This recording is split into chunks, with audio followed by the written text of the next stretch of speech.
All right, guys, we are back for episode 2 of the Positive Rate Aviation podcast. I'm your host, Ricky Skinner, and here our mission is to lead others to climb to their full potential through the lens of aviation. Recap of episode 1, I had the opportunity to sit down with my former CFI flight instructor, Dave Reineman, where we sat down and kind of discussed what it looks like starting from zero to hero, if you will, and everything in between. And he did a really great job of kind of road mapping and blueprinting out for all of us what that looks like, man. So special shout out and thanks to Dave for doing that, man. We had a great time. It was almost like old times sitting down and having an opportunity to laugh and joke around. But when it came down to business, man, he really got into it and dropped some wisdom. So thanks again to him for doing that. But moving on to episode 2 here. Got another banger for you guys, man. Y'all are going to love it. I had opportunity to sit down, although virtually. Buddy of mine out on the West Coast, out in Oregon. Another great aviator with a great story to tell. I apologize if y'all have a hard time hearing me. I'm a little sick right now, but still got to get this out, get this content out. But anyway, so sat down with my buddy, lives out in Oregon, so we had opportunity to have a real good conversation. And he has a great story that needs to be told, deserves to be told. And again, another opportunity for people to learn, hopefully take something away, and create a avenue for them if doing what he does and has done is something that they're interested in. So sat down with a good friend of mine, Alain Joseph, aka Joe, and had a real good conversation with Joe. Man, Joe has Joe has done what seems like just about everything you could possibly do, just short of directing or controlling aircraft up in a tower in aviation. But started out as a crew chief on the F-15 Strike Eagle from active duty, then transitioned over to the Guard, where he's now in the National Guard out in Oregon, doing admin in the CSS for ops. So he came over to the dark side with us ops guys. But no, all jokes aside, man, Joe's amazing, man. He's done some great things. Be remiss if I didn't mention the fact that Joe is also a commercial fixed and rotary wing pilot with about 800 hours total time between the two platforms. Instrument rated, CFI, working on the CFII for helicopters, as well as an AMP and IA. So a lot of acronyms, a lot of things to unpack for those of you who aren't necessarily familiar, but we'll uncover and unpack all of that here. But once again, I think you guys are going to enjoy it.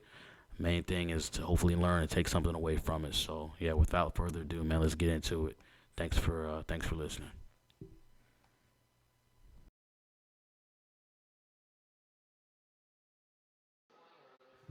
All right, and we are back for episode 2 of the Positive Rate Aviation podcast.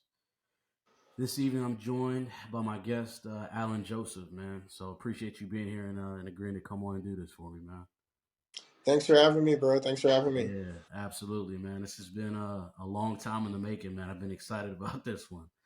Um, yeah, it's kind of crazy, like, real quick, just kind of how this all kind of came to fruition, like how we how we ended up connecting, man, through our mutual friend, Brandon Crawford, Yeah, right? So, yeah, aviation community is small, dude, and Instagram and social media kind of like makes everything that much smaller.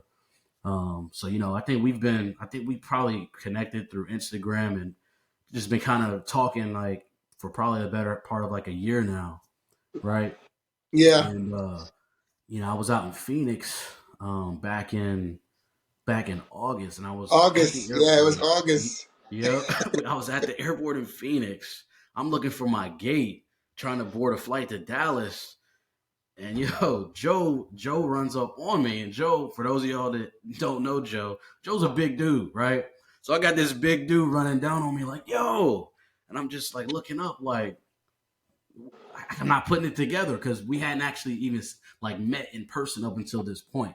Yeah, So we ended up finally making the connection, man. Had a really good conversation, and so it's kind of good to just kind of bring it all full circle again, man, and kind of get this out there, dude. So yeah, this is dope. Um, but yeah, man. So I guess we'll just kind of get straight into it, man. We kind of already discussed, or I already discussed rather, kind of a brief overview of who you are and what you're about. But just for the quick recap, because correct me if I'm wrong, but you are a commercial fixed wing and rotary wing pilot, Yes, sir. right? Instrument rated, and currently working on your CFI for Kelly. heli. Okay, but you've already got the CF5 for the fixed wing, right? Hmm. Okay, all right, that's what's up. So yeah, man, as well as a AMP and IA, which is that's impressive on it all in its own right there, man. So yeah, we're going we got a lot to uncover and unpack there, man. So yeah, we'll just kind of get straight into it, man. I know that I kind of I had some technical difficulties tonight, so I'm not in the business of wasting your time, man. So we'll just kind of get straight to it. But first question I have for you, man, is really what led you to pursue a career in aviation? Like, what is your why?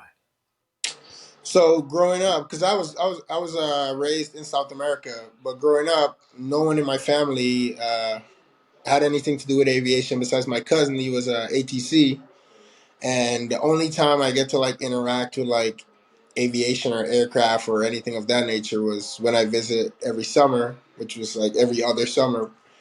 But he would take me up to the tower and stuff, and I'll get to watch takeoff and landings and stuff.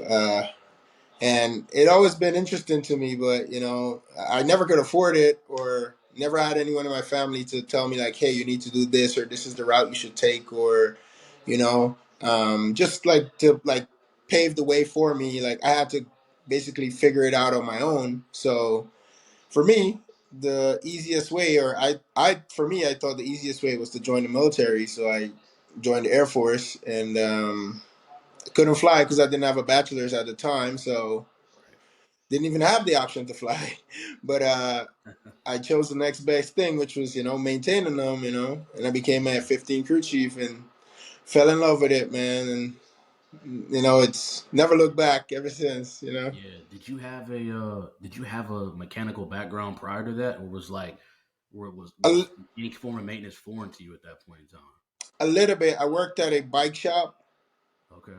for a little bit when I was like 13, 14. Like passing tools, learning little stuff like, hey, pull this wheel, pull this motor, you know, and it was, I guess it was more of a like on the job thing where you just pick it up as you go.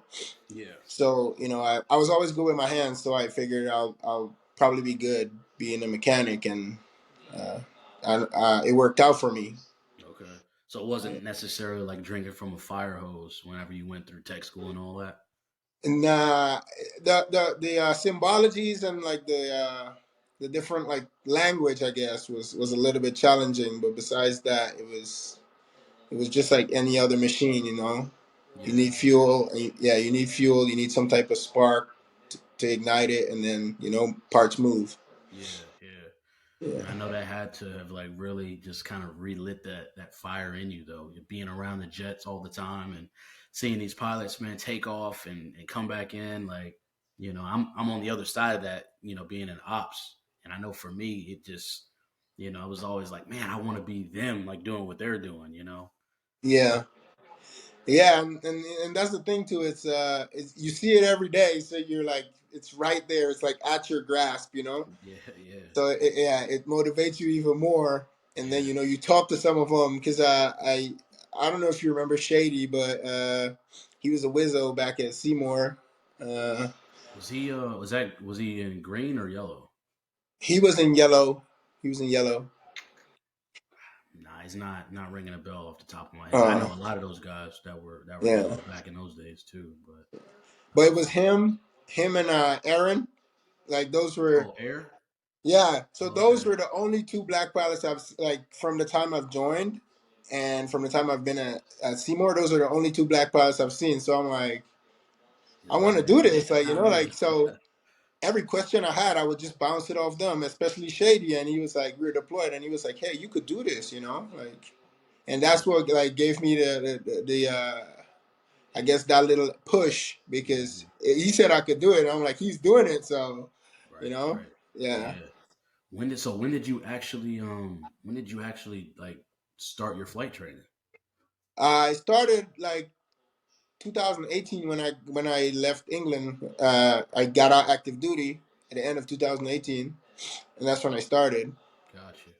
Yeah, and then COVID came, and it was a lot going on because the flight school that I went to, because I used the VA benefit, so the flight school that I went to didn't take the VA, and I didn't know that at the time because they told me they would, Mm. and I didn't do my research. I just took their word for it, and yeah, yeah, That's a hindsight, hard right? lesson learned, man. Yeah.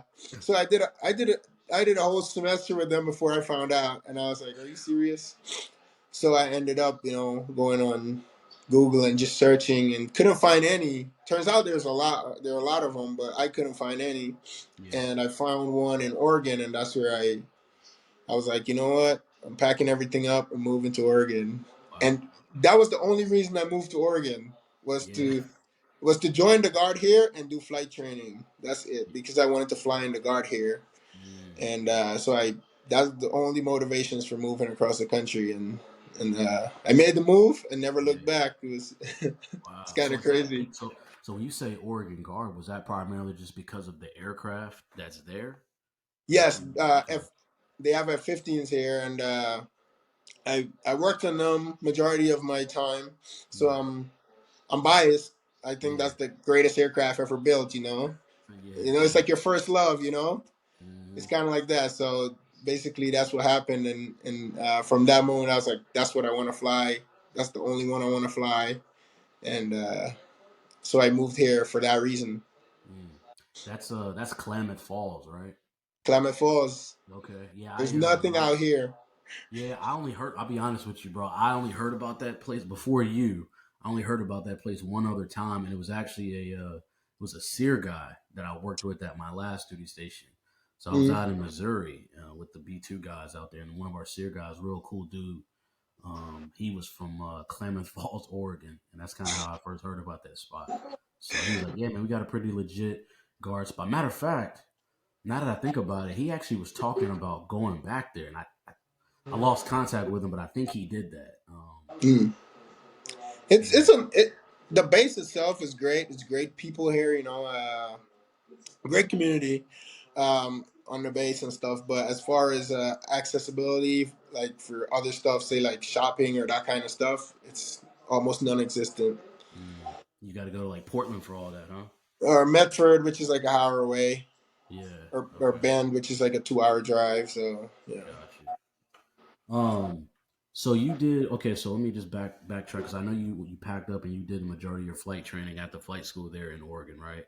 Did Mhm. you say that you did your private somewhere else, or you just started it or I went straight? started it in New York, Okay, got and you. yeah, it got too expensive, so I was like, no, Yeah. I'm taking my talents to Oregon. Yeah, yeah. Okay.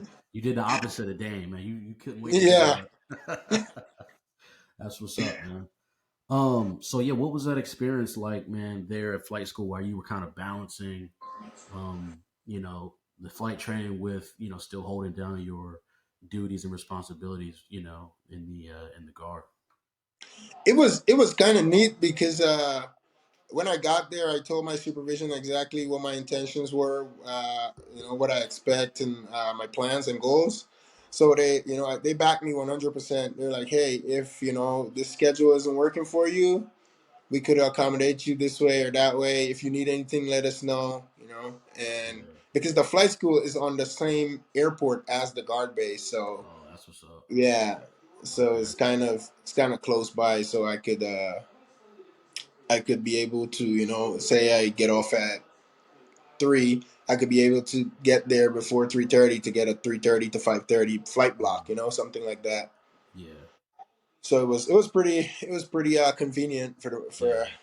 yeah. Absolutely, man. Kind of like a one-stop shop. Yeah, Okay. yeah. So what would you say was your up until this point your most challenging rating of all? Most challenging, I would have to say private heli. Okay. Yeah, and it wasn't like the ground is ground. If you study, you got to study, study, study, and when you Right. think you're prepared, study some more because you're not. You know what I Yeah, mean? I learned it the gotcha. hard way. I learned Yeah. it the hard way because I bombed my stage check in airplane. Like, then I started airplane, bombed it because I didn't study. I was like, it's easy. I'll figure it out. You know, Yeah. bombed it, and I was like, never again. I felt so stupid, man. So They're so you asking. did so you did airplanes first? I did airplanes first. Okay, gotcha, Yeah. gotcha. Okay. Yeah. But the reason why heli I would say was the hardest because airplanes, as you get slower, the control inputs get bigger, because the airflow over the control surfaces, Mhm. it gets slower. And in a helicopter, the blade spins at a constant RPM, so whether you're going fast or slow, the same input is required, Mm. which that didn't register in my head because I'm like, Wow. in a hover, I'm all over the place. Straight and level or like anything above like 20 knots, I'm Yeah. good. I fly perfect. Slower than Wow. that, it gets crazy. It was so bad. And just to put things into perspective, I had a few buddies that were doing the training the same time as me. They started the same time as me. They were hovering already, like perfect, and I'm Mm. still like, trying to stir the pot. Yeah, man. 20 hours in, I'm still struggling over 20 flight hours in heli in. I'm still trying to, get hover down. Yeah. Yeah. Is But that when like the main thing y'all have to be able to? I mean, I'm assuming obviously being able to like lift off and then land. But aside from that, is hovering. Is that kind of like one of the main things you guys have to do before they'll actually sign you off to solo? Yeah, that's one of the things they want a good pickup. So getting the skids off the ground and a good set down and being able to hover because you might go get fuel and you're maneuvering near the fuel farm and it's like you don't want to be all over the place. You might hit Right. the fuel farm. That's a bad day. Yeah. Yeah.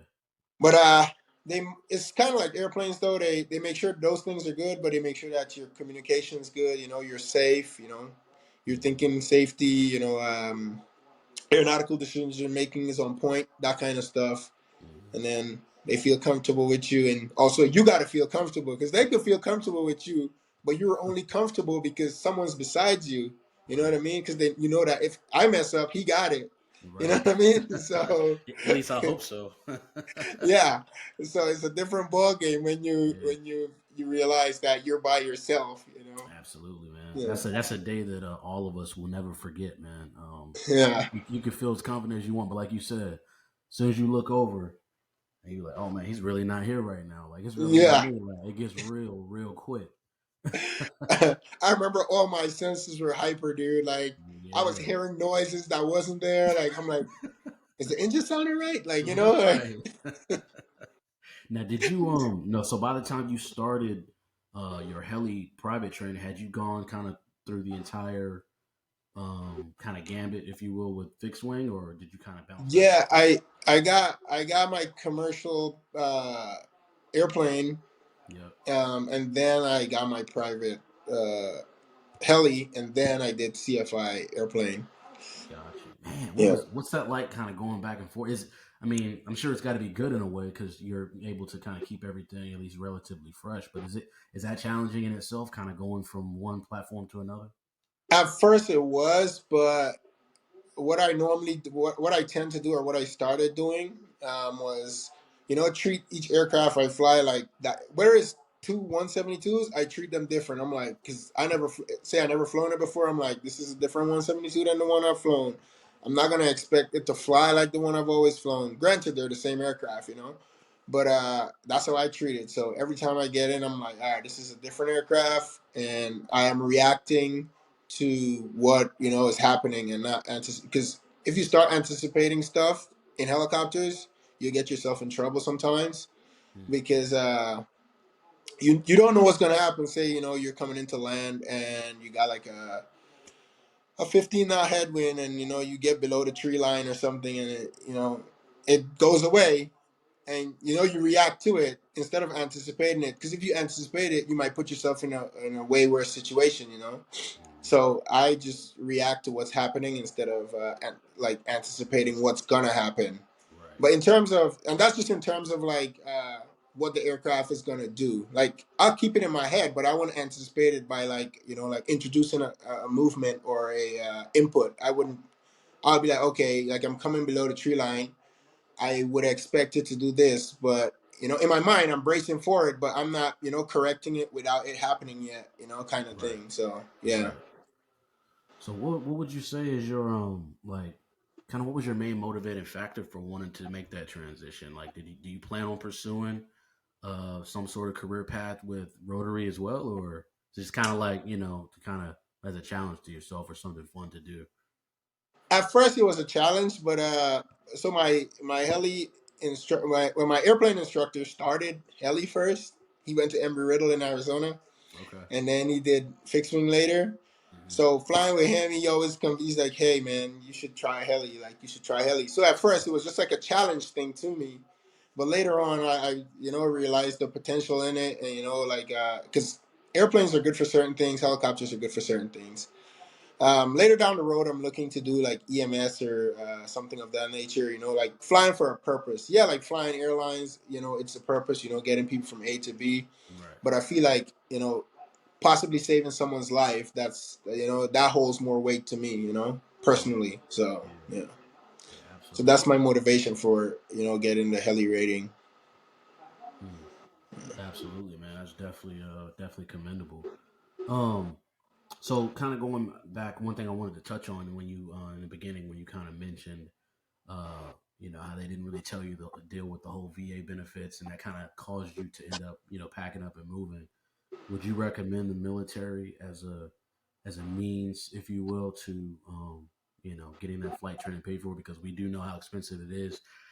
Me, just like you, probably get those questions all the time from people who are interested. Like, hey man, like I really want to do this, but man, that's kind of steep. You know what I mean? And like, Mhm. how do you guys make it happen? Like, what would you say to that? I would say definitely. So for me, I'm the first to join the military in my entire family, whether it Oh wow, be you know uh, immediate to distant. I'm the first. I'm the first pilot in my family. First, first airplane of a bunch, mechanic. then, I'm, right? I'm a lot of firsts per se, because Yeah. I come from a family of immigrants. So for me, I would say yes because I couldn't afford it any other way. And like I said, like the military has been great to me. I have no Hmm. complaints, and maybe there are people with complaints, but for me, none. Like half the stuff I have achieved is props to the military because I got my Yeah. AMP because of my mechanical experience working Hmm. on F-15s.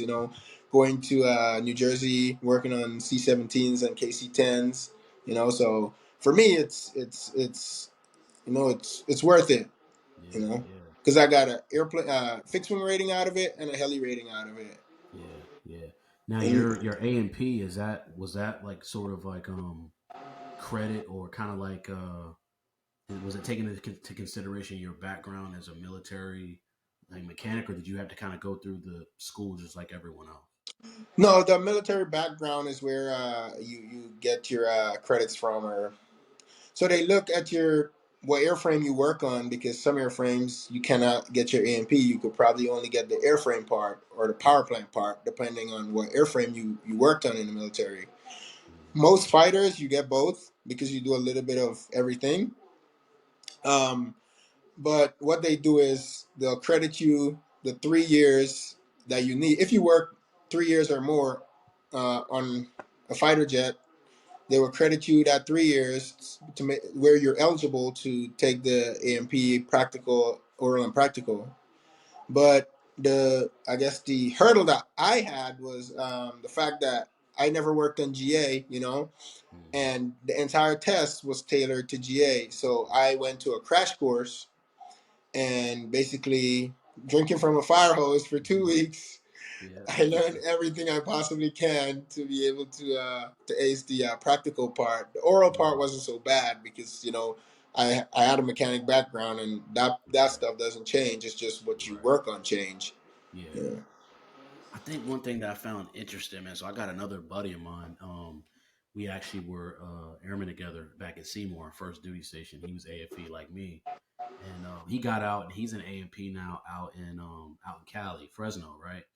Wow. He does he works for some company where they basically kind of what you alluded to as far as medevac, right? So it's like Hmm. some like $3 million like helicopter that he works on. Anyway, um, long story short, he actually was kind of just bringing me up to speed because I really know nothing about like that side of aviation, right? As far as maintenance and especially in the civilian world.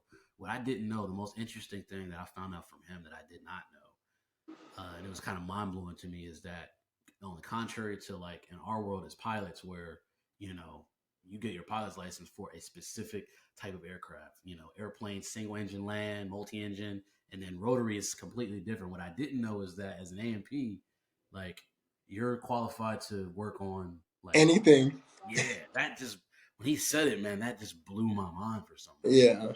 Obviously, you would need to, like, you don't need, but as a person that want to provide a good service slash product, Yeah. you're gonna get some training and Hmm. do your homework. Yeah, yeah, Yeah. absolutely, man. So what would you say, man? What would you say brings you the most satisfaction? Like if you had to like think about it, between flying airplanes, helicopters, airplanes or helicopters on a challenging approach, like down to men's, or like solving a super like complex, like technical like maintenance issue. I think maintenance, because you get like that gratification. Like it's like it's like doing a mile. Like say like you do this marathon and you get your medal at the end. It's Yeah. kind of like that. It's like you're scratching your head. You're throwing tools. A good for a good while, and then you're like you finally figure it out, and it's this sense of accomplishment. Like Mhm. it's just this gratifying feeling. Yeah. I think that would top it. That would be Really. yeah. Man, I'm not gonna lie. I mean, obviously, you only know what you know, but I feel I'm a little partial to, flying and not only flying but airplanes, right? I'm like, man, this is doesn't get too much cooler than this. You know what I mean? Don't get me wrong. Don't get me wrong. That's it's. I guess it's different. Like Yeah, it's they're they all have their joys, but for me it's that challenge, like that brain challenge, hmm like I need to figure this out. Like yeah. yeah. And not to mention, man, like, man, as a pilot slash like A&P and IA, man, like you're pretty valuable, I would say, in the market, man. Yeah. So it's actually the flight school that I go to. I am finishing up my CFI heli at. I work for them, and I've been working for them since I moved to Oregon, and so I do the 50 hours, 100 hours, knock them out. Right. Um, but it's kind of cool because uh, I would, again, I don't know, like for me at least, when other people succeed, I feel like it brings me joy. So sometimes I would like say like 100, like the aircraft's broke or 100 hours coming due. Yep. Like a few times I've canceled my like block to just work on it to get it. Mm. Yeah, sometimes I go in at night to knock it out. So like work all night. One night I worked from like 5 in the afternoon to like 2, 3 in the morning, like trying to Wow. get trying to get it ready for the next day. Wow. Yeah, Have yeah. you have you ever noticed that since like because of what you said about working at the flight school where you also are getting your CFI, have you noticed that you have like or the DPEs have been a little extra tough on you in terms of like how before you start a check ride, they're going through the maintenance books, the logs, they're checking everything. Are they kind of like on you a little harder knowing that like hey, like you're a mechanic here, like No, I see it's quite the opposite. It's quite the opposite, especially after I got all my airplane rating. I think yeah, the heli check rides were easier in a sense because the add-on, you don't do much on ground, and you don't need to do the cross country part for the flight. So you literally just get out, pick up, go do your maneuvers, come back. That's it. yeah, But I've gotten a lot of leeway because they know that I know how to fly. They know that not that I would mess up a maneuver or anything, but one yeah, maneuver came close. Like I did an auto rotation, a 180, and I went a little long, or I think I went a little long, and he told me, he's like, you went a little long, but you controlled it well. So Yeah. he's like, you did everything else great, so I'm not gonna ding you for that. Right. So Yeah. was it one of those things you kind of like you noticed it and you kind of immediately corrected it? So it was kind Yes, of like, yes, yes, yes. yeah, I saw that I was going long, so I slowed down and like try to yeah. like slow it down, and then yeah, Absolutely. See, and what you just said right there, I'm glad you highlighted that, and that's key for anyone that is going to see this, that is kind of might be preparing for a private pilot check ride, for example, right? Like perfection is not what they're looking for as the DPEs. From what I understand, from what I've been told, they're not looking for perfection. They're just looking to see that you know what the tolerances and the regulations are, and then yeah, if you can recognize it, correct it, and then get back. They say, hey, maintain this heading, maintain this altitude. If you get off, if you deviate, they want to see that you can recognize it and correct it, because that's what it's all about. yeah. That's what Doing it's all about. operational search. Because even in the brief, the like the initial brief, they'll tell you, they're like, I'm not here to. You don't need to be perfect. This is not for you to be perfect. Like they're here to grade you. Because they're like, he told me that the standards are here, and it's way above what the PTS. The PTS wants you to fly like here, but the Yeah. standards here. Yeah. Hmm. So it's just one of those things where you have a lot of leeway, especially if you see it and recognize it and voice it to them, like, hey, I'm gonna go along, or I'm floating on my power off 180. Like, I'm Right. gonna go along. I'm gonna slip, or Yeah. so you're gonna do something, and you do it. You know, Hmm. So. and as long as you do it safely, Hmm. and you get it somewhat within the limits, they would most of the time grant you that as a pass or satisfactory. Yeah. What so for myself included and for anyone else, man, out there that doesn't know a whole lot about the helicopter side of things, what is the primary purpose? Like I hear about auto rotations, like autos all the time. So when you guys are doing that, like what primarily is the like what are you simulating, and what skill are you all trying to, hone in there? So the skill is a few. There are a few skills going into it. One is aircraft control, but the primary reason for doing the auto is because you have some type of failure, whether it be a main rotor failure, engine failure, or some type of tail issue where you probably have a tail rotor failure, or something of that nature, or a fire. You would do an auto rotation. And what an auto rotation simulates is, because when you enter the auto rotation, you roll the throttle. It's kind of like a power off 180. You roll the throttle to idle, so the blades continue freewheeling, but the engines are idle, and you manipulate the RPMs of the blades by raising and lowering the collective. As you raise the collective, you increase that pitch of the blade, which slows it down, because now you have a greater angle of attack. And when you lower the collective, the pitch goes back kind of flat, so the blades speed up. So you manipulate that to keep it within the optimal RPM range, which is it depends on what aircraft you're flying. When I flew the R-22, it was 100. You want to keep it 101 to 104. Hmm. That was like the sweet spot. The Cabri that I fly now, it's a green arc, and you want to keep it in that range, and Gotcha. you just manipulate it to keep it in that range, and you keep your airspeed, so kind of like VY. You basically Hmm. keep VY. So whatever VY is, which is funny enough, a helicopter got VY, which I think is funny, but you keep it at VY. Yeah. Hmm. Yeah, man. Because like this area that I'm in Virginia, super military heavy, as you probably already know. So we've got the Army base here, a lot of Navy, big Navy presence. So and there's helis flying all like, around the place, like all the time, and they'll come in to our home airport, and they request like auto rotations, and they get cleared in to do their thing. And I'm always just like, man, that looks so dope, but I just never really understood like you know fully like what they were doing. So yeah, that's dope, man.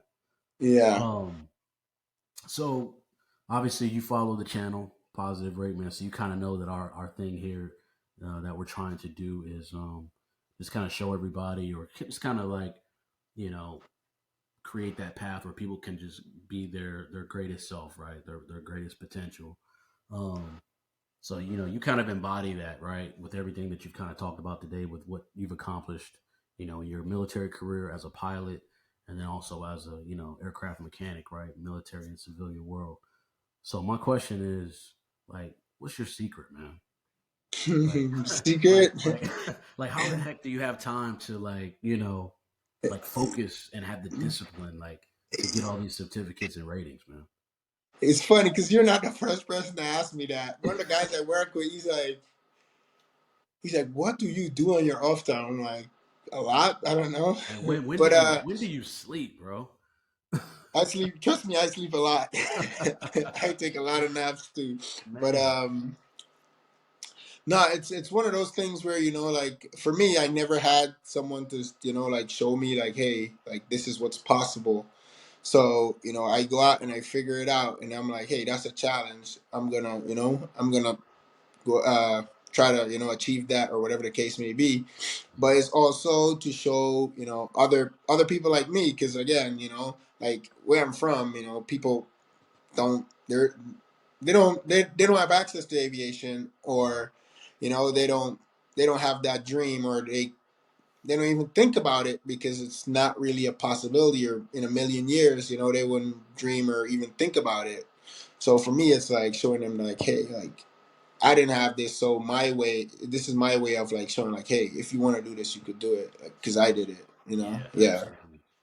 So it's more of a I could do it, so you could do it type thing. Because even when it's funny, because even when I joined the Civil Air Patrol, uh, the commander was telling me, he's like, hey, we're glad to have you, because we don't have any members of African descent. And I was like, oh, okay, cool. Like, I love to be a part of it. Like, he's like, yeah, we would love for you to, come with us when we go to schools and talk to the classes, because, there might be a kid that looked like me in there that Right.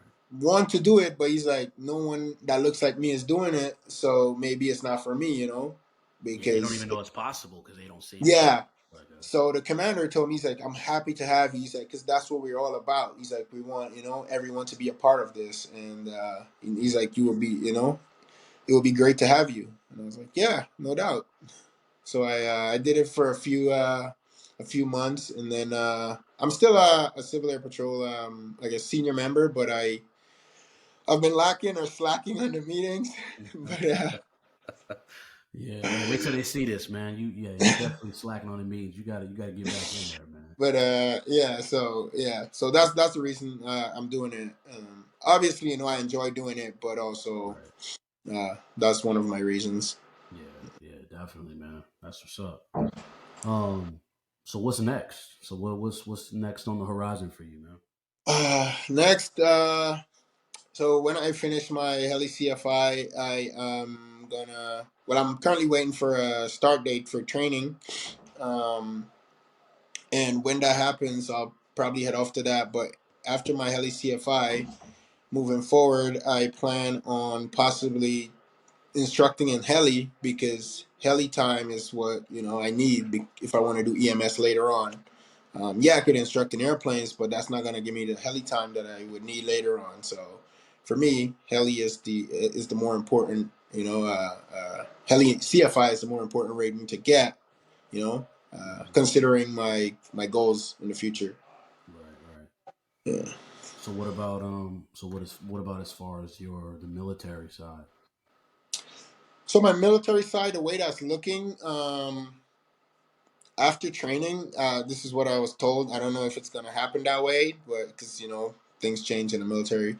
But after my training, I'm probably gonna go to active duty base somewhere to get seasoning. So probably England or Arizona, or I don't know, probably Hill maybe, and get seasoned, and then I'll come back to my base and be an instructor for F-35s. Wow. Yeah. So, How but long? Do you know how long you'd have to like that process like They roughly? said it's they said it's about 2 to 3 years of seasoning. Okay. Wow. So it's a year. It's almost a year and 10 months of training, Hmm. and then another tack on another 2 to 3 years on top of that before I could even instruct in a Right. F-35. Yeah. So man, how does that work? Like, if you're in the guard unit, like obviously they've got you kind of already slotted to do all that training, right? but Mm. for your, I guess for like your traditional guardsmen, your traditional guard pilots, how does that work as far as scheduling with the respective airline, or even if it's a 135 operation, and then still fulfilling that guard, expectation, or you know what I mean? Yeah. So with that, it's so to be stay current, which for GA pilots, proceed in 90 days, three takeoffs, three landings, to carry passengers, stuff like that. Right. Um, with with the guard, it's 8 events. And it depends on the airframe, but it's a total of 8 events, and I think it's either 2 sim and 6 flights or 4 sim and 4 flights. Uh, to stay current, and as long as you could fulfill that in a week, and then you could go do your airline thing and come back, and so that's what most of the guys here do. Well, not most, I should say about a third of the guys here. That's what they do. Okay. Yeah, we got a few guys that fly for Alaska. One guy flies for FedEx. A few fly for United. So yeah, Yeah. Yeah, that's the true dream, man. I know a lot of people in the Air Force, we like to say living the dream, man. But I think the true dream is finding that sweet spot as a guard pilot, and being able to kind of do both, man. Like yeah, hindsight's 2020, right? Like I think now, if I knew what I know now as a young man, more specifically as a young, airman, like what I could have done, man. So yeah. yeah, that's a good spot to be in, bro, for sure. Um, so yeah, man. Yeah, that kind of like sums up a lot of what you got going on, man. So, for the sake of time here, man, I'd like to move on to a little segment to kind of wrap this up called "Cleared for the Option." So, Okay, so basically, with that, man, just gonna kind of do some quick compare and contrast, and just kind of give me, the first thing that comes to mind. You can or cannot elaborate on it if you wish, but just kind of something fun that I like to do to kind of get to know you a little bit better, or okay. get opinions on some things. So yeah, so you're clear for the option. So first one I got for you is part 61 or 141. It depends. For me, I would say 141 because I had to do it that way because of the VA. But if you don't have that option, I say 61 because you could do a lot of the self studying. Because honestly, for majority of the ground, you don't necessarily need an instructor. You could have an instructor could guide you, and you could do most of it on your own, so you save money that way. And for private at least you can save money that way, but when it comes to commercial, I think 141 is better because you have the less hours that you have to complete. Yeah, Yeah, because for my commercial I did 170 or 180 instead of the 250. 250. Yeah, Yeah, so in that sense, you're cutting out a huge chunk that you would have to pay out, so yeah, if absolutely. it's just private, 61 is the way to go. Now, if it's I would. This is how I would do it if I were paying out of pocket or out of my own money. I would do private and instrument, 61, and enroll in a 141 commercial course. Hmm. Yeah. Yeah, like you said, it'd be nice to have that option to be able to do that. Um, do you know why? You just made me think about this, like talking about that. But do you know why um, the VA benefits are not available to be used until after you complete or have that private pilot in hand?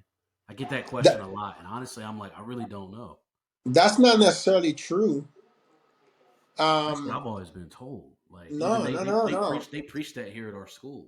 no, no, no. So the school I went to, zero to everything was completely paid for. How, Uh, how did I, you do that? I, it's just the school. That's how they do it.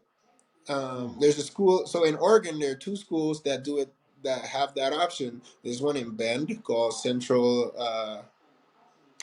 Oregon Community College.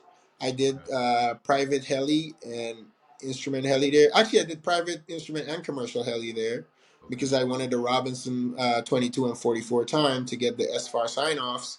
And then I came and did the on the Cabri G2, which is a little French trainer helicopter. But Okay. Klamath Community College, Um, they have aviation program, and again, you don't need a private to start, and the VA funds from your private all the way to CFII, and it's all done through the college through a degree program. So yeah, so I think that's the kicker though, right? Yeah, yeah, and that's it. Yeah, yeah. you're 100% right. But I guess my question was more so for the guys and girls that are not a part of that like college university program. Oh, You know what I I mean? think. Like the vocational route. Oh, okay. You know why I think that is? Because I think if that were the case, a lot of people would just get their private. Because if you ever look at it, a lot of people just want to get their private, and for the VA, they're looking at it like, oh, we the reason that benefit slash bill existed was so when you get out of the military, you could do something that would possibly become a career. So by Yeah, you getting your private pilot on your own, you invest that money. Now they would pay for you to get commercial because that is a way to generate income because now you could be paid to fly. I get. Yeah, I guess I suppose. Yeah, I guess that makes sense because I've always had the argument of like, well, people are able to use the GI Bill and use VA benefits for other certifications. Why not this? But yeah, you have. I don't know why I never thought about that. But yeah, you're right Yeah, because obviously you can't get paid until you have a commercial. yeah. So And a yeah, lot of people would just use it for private and just because a lot of people are like, can I just get my private and leave? And I'm like, you can, but why get it in the first place? If you want to do it as a hobby, I mean, by all yeah, means, but that's the purpose of the VA is to get you into a career. yeah. No, that makes sense. Yeah, they're trying to clean up the streets, man. Get all these veterans like off the streets. All jokes aside, you kind of made me think about it. So yeah, you're Yeah. probably absolutely right. I mean, All right. So, I'm sorry. Were you gonna say something? no, no, I just got my charger because Oh this thing is yeah. dying. So, VFR or IFR? Um, Honestly, IFR is more fun. Hmm. Weird as it sounds, No, it's just I agree with you. it's just one of those things where you gotta like figure out what you're doing and then it's a different beast, man. I don't know how to describe it. I hated it at first because all through private they're like look outside, and then they're like Yeah. in instrument they're like look inside, you're cheating, look inside. I'm like, Yeah. make up your mind, man. What do you Dude, want me to do? I'm with you because I don't know about you, but in a sense, like I almost feel more like a real pilot whenever I'm like flying IFR, right? Talking to like, approach, Yeah, departure, setting up for like my instrument approaches. I'm like, this is kind of like what I envisioned that yeah. I'd be doing as a professional pilot instead of just going up and doing power on, power off stalls, like, you know? It's more professional. It seems more professional. You have to have good communication skills. You Right. have to be able to process what they're saying and then apply it. Exactly. Yeah, Dude, that call, like it took man, I had the hardest time getting that call right. Whenever they're like vectoring you to turn you onto like final, like yeah. turn right heading, blah blah blah, and to maintain this at or above until established. It took me forever to get that, man, but it was crazy because the day that I finally got it, I was just like, oh, I think I got it now. I can't believe it took me that long to, you know what I you're mean? not you're not the only one. It's funny because I told my instructor, I'm like I could do one thing. I'm like either I'm flying or I'm thinking, and I can't do both. Right? You I'm really like, expect me to do both at the same time? Yeah, man, I'm with you on that. So I'll be honest with you, like moment of transparency for you, for everybody else, man. I haven't actually like said this out loud. So I start commercial next month. Just mm, got my instrument a few months ago. This whole deal with the VA funding through Liberty has been kind of keeping everything on pause. They actually met with the associate dean at the School of Aeronautics at Liberty last week. Like literally sat down with him, had a meeting like face to face with him and a few other representatives for like an hour. And long story short, they got everything greenlit. We're gonna start. And as excited as I was also kind of nervous because from a flying aspect, I think I actually did much better with an instrument than what I did on private. And mm. it resonated with me more. I was able to absorb like, okay, hey, I can maintain a heading, I can maintain an altitude, like, if there's failures, even if it was like, partial panel like approaches. Like I was way better doing that than like okay, go up and do turns around a point, like looking outside. I say all that to say like I know that like commercial in a sense from what I've been told is like private on steroids. Yeah, but sorry to cut you, but I would Yeah, say you're it's good. probably going to be the easiest check ride you ever did. I've heard that, man. I do keep hearing that. Yeah, Now, it's why do true. you now why do you say that? Because it's literally everything that you've done in private. Just you got to answer more technically. Like you can't, like like if they ask you like, oh, like you're going down the. This is just a random example. You're going down the, you're in takeoff roll, and your aircraft wants to pull you to the left. What's happening. In where you could say, oh, left turning tendency in private, and they'll Yeah. take that answer. They want you to like say that and then explain what it is and all that's going on that's causing it. You know what I mean? Mhm. So you got to talk about torque and all this stuff and why you need right pedal and Yeah. airflow, yeah, all that stuff that they want P to know. factor and all that Yeah, stuff. yeah, Yeah. like climb out, P factor, yeah. Yeah. They want to Yeah. know all the left turning tendencies and why it exists and the aerodynamic reason behind it. So Mhm. it's not like you answer and they be like, okay, that's the answer. They want to know like the why, Yeah. like to make sure that like what it is and the mechanics behind it. Yeah, Exactly. Yeah. Yeah. Now you got people paying. You got paying customers. Flying yeah, behind you. So yeah, you got to yeah, really know what the heck you're talking about. yeah. You know the craziest thing that happened to me during commercial. In private they tell you got to fly to a like waypoints. Like Yeah. like you pick a waypoint. They're like, you want to pick one either an airport or somewhere that's prominent. Like Mhm. I went into a commercial. Like they're like, oh, plan your cross country. My cross country is like a zigzag. He's like, what are you doing? He's like, what are you doing? It's commercial now. You're getting paid. You got to get there like straight Right. line. I'm like, make up your mind, man. You tell me one thing, and now you're telling me something else. Right. So it blew my mind. Like they're like straight line. You pick an altitude that that the best wins and straight line. Hmm. Yeah, and it blew my mind. The beginning, I'm like, so what about an emergency? But Heck yeah. yeah, Let's see here. Cessna or Piper? I like Cessna. Well, 172 specifically. Hmm. And the reason is because I flew a Piper Archer a couple of times and Arrow. And I don't know if it's the lowing. I honestly don't know what it is. But the controls just feel stiff, man. It just feels like Mm, I'm fighting it. Like really? yeah, I don't know what it is. But whereas a Cessna, I fly like this. Like, this is Yeah. how I hold it, Literally. yo. Yeah. Yeah. So, and it do what I wanted to do. Hmm. So with a Piper now, I gotta like grip that. Yeah, and it's And crazy actually too. like, Like you made me think, man. I remember like being in the beginning of private. I was terrified of like getting to the point where we had to like do our stall training, stall recovery, right? But man, like my instructor, he used to always tell me like, dude, these things are like incredibly stable aircraft. Like like it's he's like it's going to be a lot harder than you would think to like actually like make this thing stall. And he was right.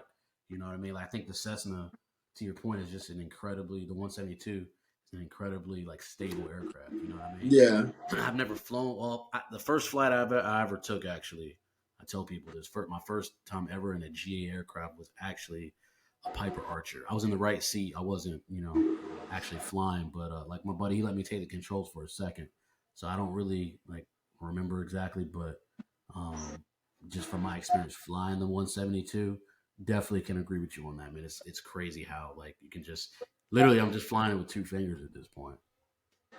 yeah, yeah. So again, that would be me. 172 over a Piper. Okay, so I But got the I go must ahead. say this though, the Piper lands like that thing. Like a Cessna floats, Yeah, Piper lands. yeah. They do. Hey, she does like to float. I'm not gonna lie. Yeah. So I gotta hit you with a little haymaker real quick, man. Airplanes or helicopters? You're I gonna had to, hate me, I but had to do it, man. so honestly, helicopters to an extent. Like if I want to do like cool sightseeing, I would say a helicopter. Yeah. But if I'm trying to take a few friends to go, I don't know. I took a few friends to Top Golf. That was pretty cool. Okay. Because the airport was literally 5 minutes from Top Golf. But something like that, definitely airplanes. And I would say airplanes for the simple reason that you could go upside down. I mean, there's one helicopter, the Red Bull helicopter, that you could do that stuff in. Dude, But yeah, I saw that. it's that. But as far as airplanes, it's more fun when you can go upside down and do that Yeah, kind of stuff. Yeah. yeah. Do you do aerobatics as well? I done a few flights, but I'm not like I wouldn't say like I'm good or I'm in no way, shape, or form an aerobatic pilot. I Yeah, just yeah. done I didn't even le- know you had aerobatic experience. Dang. What yeah, I camera done a you few run, dude? lessons. Yeah. No, What? because I that's one of the things I want, dude. I want. So I was looking at the extra. I think extra 330. Yeah, Either that or a game bird. Those two things, but they're like $500,000. I'm like, one day, yeah, For now, a Pitts will do. Yeah, yeah. so I might get a Pitts. I got you. Yeah. Who makes that? The biplane. It's like a biplane Yeah, yeah, yeah, doing yeah. Curtis Pitts. Yep. A lot of aerobatic pilots fly them. Yeah, Okay, yeah. got you. Airbus or Boeing? Boeing, Boeing. and only because I'm American, man. You don't like not a fan of the side stick? No, actually, I'm not. I think it because you can't and this is just me. Maybe I never flown one, but this is just me like thinking out loud, or Yeah, I guess. But I think with the side stick, you can't really know how much you're putting in. Like you could, but you can't. It's very hard to understand or feel. yeah, Like you can't feel it out. It's like you put it in and you're like, okay, I think that's how much I need to put in. Whereas like you could gauge it with a yeah. center stick, When that yoke is in your or lap, yoke. you know where you're at when that yoke is in your lap. Yeah, Yeah, yeah. Whereas the stick moves, that much. It's like, yeah, yeah. absolutely. So, Uh, your favorite flight you've ever taken, like you've ever piloted? um, I did a night flight once. I did a night flight over Portland. So I took off. Uh, I took off from Bend, which is about 2 hours north of Clement Falls, or yeah, about that. Okay. And I took off, and my intentions were to, just fly up there, land, hang out with my buddy, and stay the night and fly back. I ended up flying back that night, and like over the city, man. It was just one of those things where like I tried taking and the crazy thing is I tried taking a picture with my phone, couldn't do it justice, man. It Yeah, couldn't do it ain't that justice. the worst, And then man?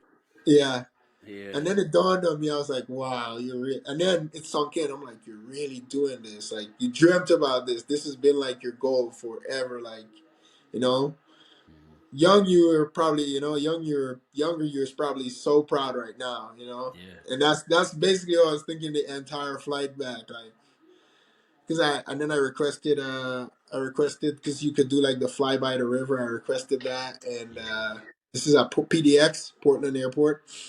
um and they gave it to me, and yeah, it was surreal, man. And that yeah. was I got back and I was like, wow. Because besides besides that flight, I hadn't flown like over like a big city like that ever. So Mm, it was just like an experience, man. It was yeah. yeah, I think it's it was important, I special. think, to take flights like that too. Obviously we spend so much of our time training, you know what I mean? And you can get sucked up or lost and caught up in the training, man. It can wear on you. So I think it's important Yeah, every so often to take those fun flights to really remind yourself of why you started doing it anyway, you know? yeah. And So it's and another thing is like you're in that training mode, and you're like, I just want to be done. I just want to be done instead of enjoying it. yeah, I'm not saying I regret it, but looking back, I would have, or if I had to go back, I would try to enjoy it more. Yeah. Yeah, Hmm. because you're not gonna, never again are you gonna be like, oh, I just want to go out and just fly. It's like you're gonna do that. You're gonna be an instructor, and then it's like, okay, my purpose now is to teach someone how to fly. It's not like, oh, I'm actually enjoying it, basking in it. It's like I gotta be there to teach them. It's not like Right. yeah, you Yeah. can't get to enjoy the experience Yeah. That or student enjoy your deserves experience. that full attention from you, and you Yeah, you yeah, got, you know. yeah. It's no more your experience; it's their experience. So, Hmm. Yeah. again, I would try to enjoy the experience and savor it as much as possible. Absolutely. Um, what would you say is the best part of aviation maintenance? The people, man. So, on this airport that I'm at, there are some old timers. And man, those guys they teach me so much. They are always helpful. Like say I need a part and I got one in order and I want to get it done. I'm like walk over to them like, hey, you got this part? They're like, yeah, yeah, here it is. I'm like, okay, cool. And I like try to grab it and leave. They're like, no, no, no, come on, hang out. Like, Yeah. I'm trying to get a job done. They're like, have some coffee, sit. There's candy over there. I'm like, but I think the people in aviation maintenance it makes it a lot of fun because they're always willing to help out, and like Hmm. no matter if they, no matter if they don't know you, like because I've gone to airports where I didn't know anyone and they were like offering to help, like I'm like you don't know me and you're offering to help free of charge, like not like wanting anything out of it, just being genuine stand up, yeah, people that Right. are looking out for you, yeah. That's But the what's up. people definitely, yeah. Especially the old timers, yeah, because they always got stories, man. Yeah. Yeah. Stories, man. They got a lot of wisdom to pass on, man. True, true, definitely true. What so with that being said, what's the worst part of aviation maintenance? This is gonna ruffle feathers, but ego, dude, ego, Really? ego, yeah. Like there are many times where like I'm probably wrong a lot of the times, but I'm willing to learn. Like hey, like if I'm wrong, like I'm wrong, and Right. I'm gonna listen.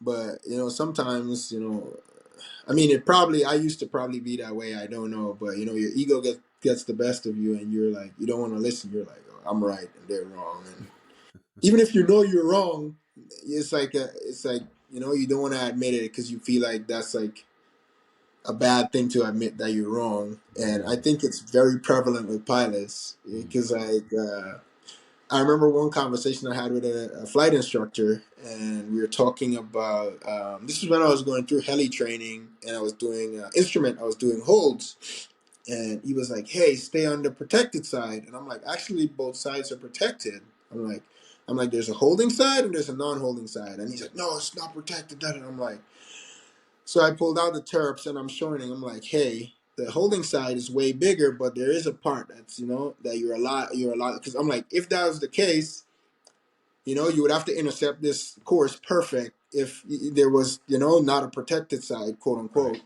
You would Right. have to intercept that course perfectly to stay, within the holding or on the, on the course and Hmm. in the holding side.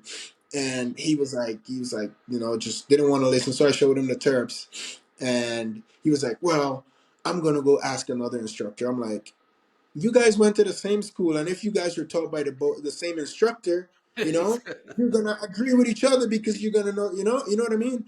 So Right. it kind of, and then I was like, you know what, you're right, I'm wrong. Let's just move on, and I left it at that.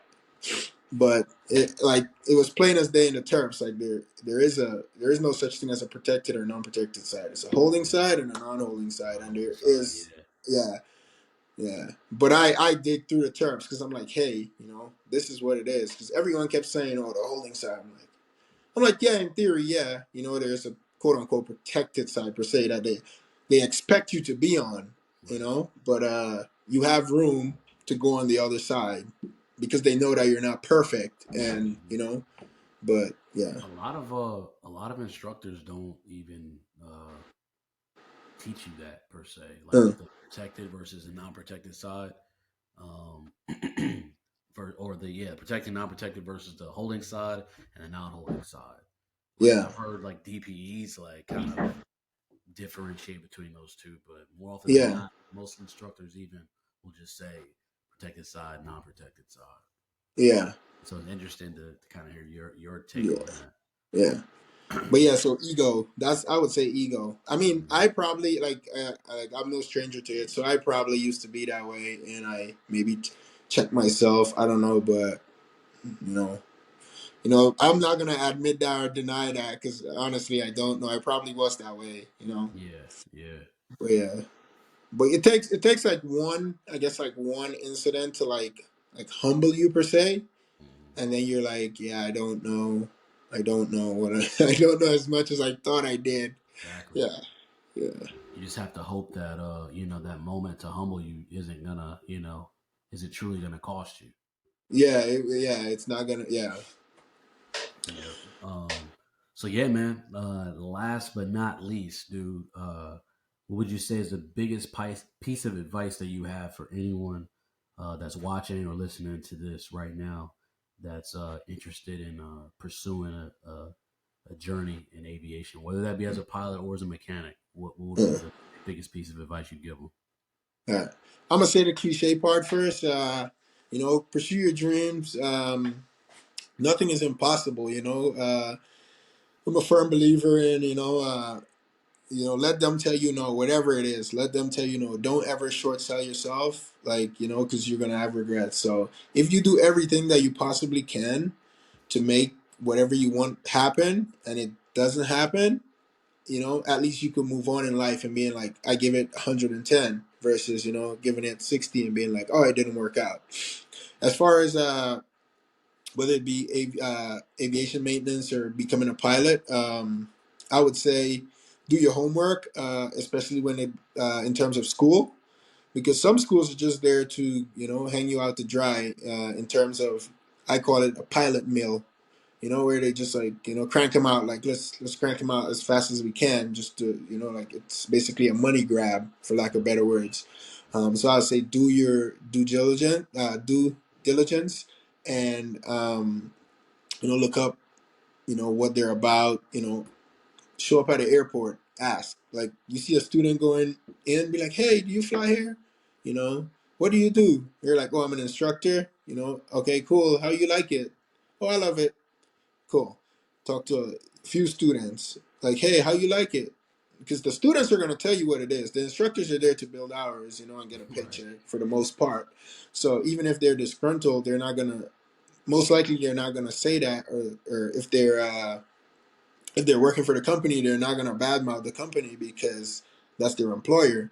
But Right. now a student that's paying, actually, paying their hard earned money, it's going to be like, I don't like this, or I don't like that, or they did this. So it gives you a better perspective coming from a student and an instructor.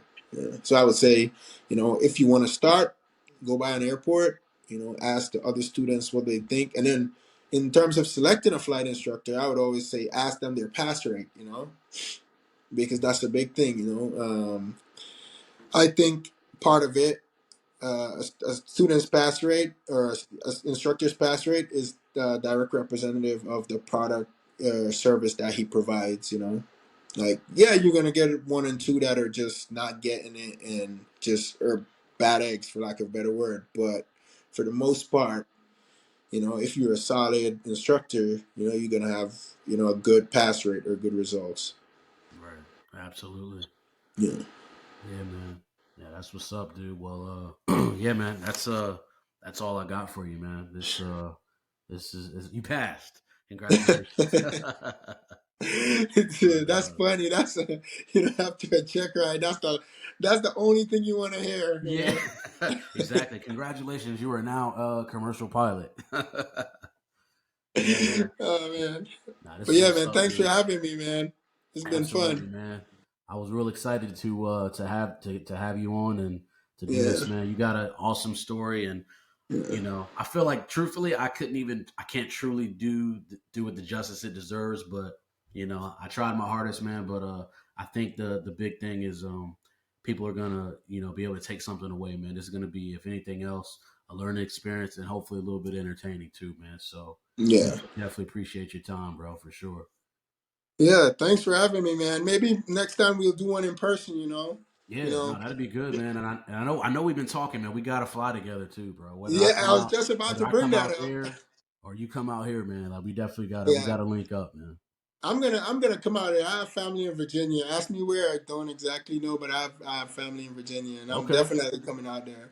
Because I told you definitely. that the bucket list. I want to fly to North Carolina to the Wright Oh, Brothers first flight. Airport. Yeah, first Yeah, flight. Yeah, yeah. I think I told you that I did my. I was fortunate enough to take my first dual cross country during my yeah. prime. You told me. Yeah, Yeah, yeah, it was yeah. dope. I That's a didn't, bucket. but I didn't get to actually go and like see the monument. My instructor Mm. had another student after me, so literally we landed, Uh, back taxied, and I kind of like looked at it, and then we took back off and left. dang. Yeah, yeah. So Yeah. so we could That's definitely do that's that, man. It's yeah. not I'm too far. down. That's definitely a bucket list. That and Yeah, Catalina.